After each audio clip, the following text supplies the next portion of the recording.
દારૂબંધીના ગુજરાતમાં દારૂના મુદ્દે કોંગ્રેસનો જન આક્રોશ, ડભોઈમાં ધરના. મહાત્મા ગાંધીની ધરતી, કાગળ ઉપર દારૂબંધી અને રસ્તા પર દારૂના મુદ્દે રાજકીય આંદોલન.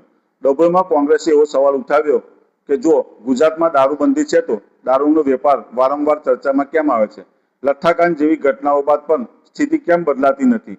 આ સવાલો સાથે ડભોઈ ટાવર ચોક આજે વિરોધના નારાથી ગુંજી ઉઠ્યો.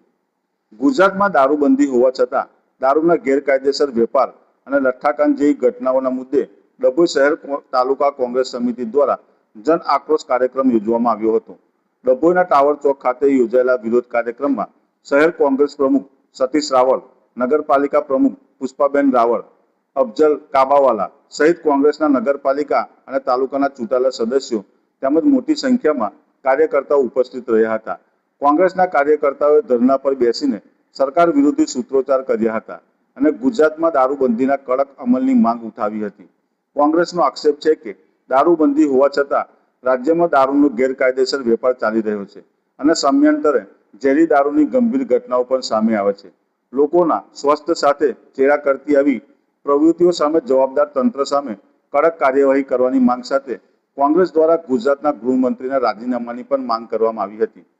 ગુજરાતમાં દારૂબંધી છે, આ વાત કાયદાની ચોપડીમાં તો લખાયેલી છે. હવે કોંગ્રેસનો સવાલ છે, એની અસર રસ્તા પર પણ દેખાશે કે નહીં? ડભોઈ શહેર તાલુકા કોંગ્રેસે પ્રજાના હક માટે લડતા રહેવા અને અન્યાય સામે અવાજ ઉઠાવવાનો સંકલ્પ વ્યક્ત કર્યો હતો. સરકાર વિરોધી સૂત્રોચ્ચાર સાથે યોજાયેલ આ વિરોધ પ્રદર્શન દરમિયાન ટાવર ચોક પર રાજકીય માહોલ ગરમાયો હતો.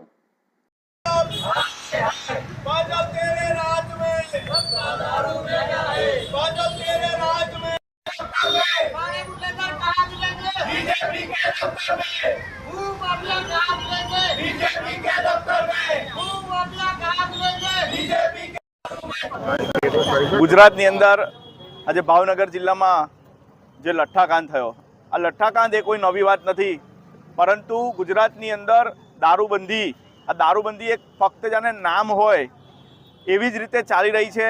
દારૂબંધીના નામે ગુજરાતની અંદર લાખો ટન દારૂ ઠલવાઈ રહ્યો છે અને આજે યુવાનો બરબાદ થઈ રહ્યા છે. પરંતુ ગુજરાતની આ ભાજપ સરકાર દ્વારા ખોટા અને ખોખલા વાયદાઓ કરીને યુવાનોને બરબાદ કરવામાં આવી રહ્યા છે.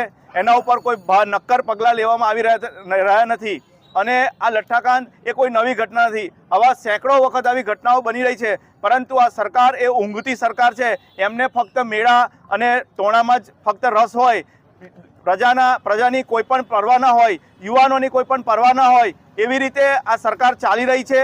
અને જો આ સરકારને આગામી દિવસોની અંદર જો બદલવામાં નહીં આવે તો યુવાનો હજુ બરબાદ થશે અને નશાનો કારોબાર જેને ગુજરાતની અંદર બહુ મોટા પાયે ચાલી રહ્યો હોય એવી રીતે ચાલી રહ્યું છે.